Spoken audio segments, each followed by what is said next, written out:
Ji thank you जनाब speaker. शुक्रिया जनाब स्पीकर। पहले जनाब स्पीकर मैं एक अर्ज़ करूँगा ज़रूर जॉइंट सेशन के बारे में। वर्ल्ड ओवर तो यही होता है कि जब जॉइंट सेशन आ जाता है तो लोग बड़ी उम्मीद के साथ सुनते हैं। 2-4 दिन पहले इस पर बड़ी डिस्कशन होती है कि जॉइंट सेशन में किस किस्म की कानून साजी आ रही है। हमारे यहाँ यह है कि आईन 2 किस्म की कानून साजी की यहाँ इजाज़त देता है जॉइंट सेशन में। एक वो जो आर्टिकल 70 इसको कवर करता हो जनाब स्पीकर, और दूसरा वो जो आर्टिकल 75 कवर करता हो। आर्टिकल 73 वो चीज़ों को कवर करता है कि अगर एक ईवान से एक लॉ पास हो जाए और दूसरा ईवान उसको 90 डेज में पास ना करे तो वो जॉइंट सेशन में जाता है। आर्टिकल 70 ये भी कहता है कि अगर एक ईवान दूसरे में जाके अमेंडमेंट पास कर दे तो उसके रिक्वेस्ट से वो भी जॉइंट सेशन में जाएगा।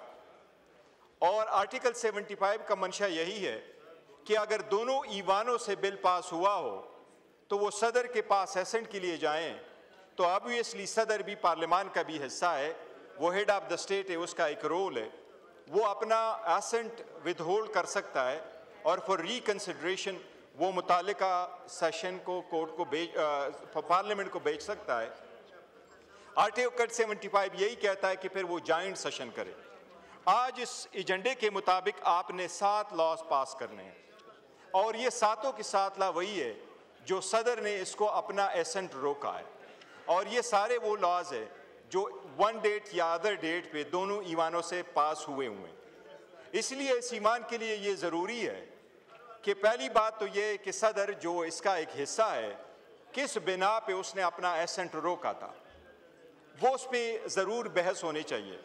जनाब स्पीकर, इसमें 3 लॉज ऐसी हैं कि शायद वो तो पुरानी हैं 2023 को, लेकिन बाकी लॉज ऐसी हैं वो सारे 2024 और 25 की है। जो माइनॉरिटी से रिलेटेड लॉ है, हम चाहते हैं कि ऐसी कानून साजी हो। माइनॉरिटीज़ वाले भी हमारे भाई हैं कि उनकी प्रोटेक्शन ऐसा हो जिस तरह हमारा हो। दुनिया में कोई कंसेप्ट माइनॉरिटी का लफ्ज़ आईन ने कहीं भी नहीं लिखा है, मुस्लिम और नॉन मुस्लिम का रखा है, वो इक्वल हमारे सिटीज़न है, उनके हर हाल में राइट्स प्रोटेक्ट होने चाहिए। लेकिन इस्लाम के ख़िलाफ़ कोई कानून साजी नहीं हो सकती। आर्टिकल 8 बड़ा क्लियर है इनका। ये जो लॉ है इसके एक मरतबा पास हुआ है एक हाउस से 29 अप्रैल को, फिर पास हुआ है 12 मई को। जनाब स्पीकर, ये पहले भी एक बड़ा कंसर्न रहा था जिसमें हमने कमेटी में बात की थी, कादियानियों वाला रिलेशन। जनाब स्पीकर, ये कौम, ये मुल्क, ये पार्लियामान मुतहम्मिल नहीं हो सकती कि ऐसी कानून साजी हो जाए जिससे आवाम में ये इस्तराब बढ़ जाए कि मजहबी बुनियादों पे कुछ ऐसी कानून साजी हो रही है जिससे लोग गलत उसको इंटरप्रेट कर सकते हैं। इसलिए बहुत ज़रूरी है कि इस पॉइंट ऑफ व्यू पे मैं ये अर्ज़ करूँगा, रिक्वेस्ट करूँगा कि ना सिर्फ ये कि ज़हीम बहस करे मौलाना साहब, बट मेरी रिक्वेस्ट होगी अल्लामा राजा नासिर साहब भी अपनी राय दे दे, ताकि ये एक मजहबी पॉइंट आया हुआ है अभी पार्लियामान में। लास्ट टाइम हमने ये रिक्वेस्ट की थी जब कादियानियों वाला इशू आया कि इवन इसको इन कैमरा कंसिडर करो कि बाहर ये बात ना जाए कि जी किसने किस तरीके से वोट दिया और खुल कर उस पर बहस हो।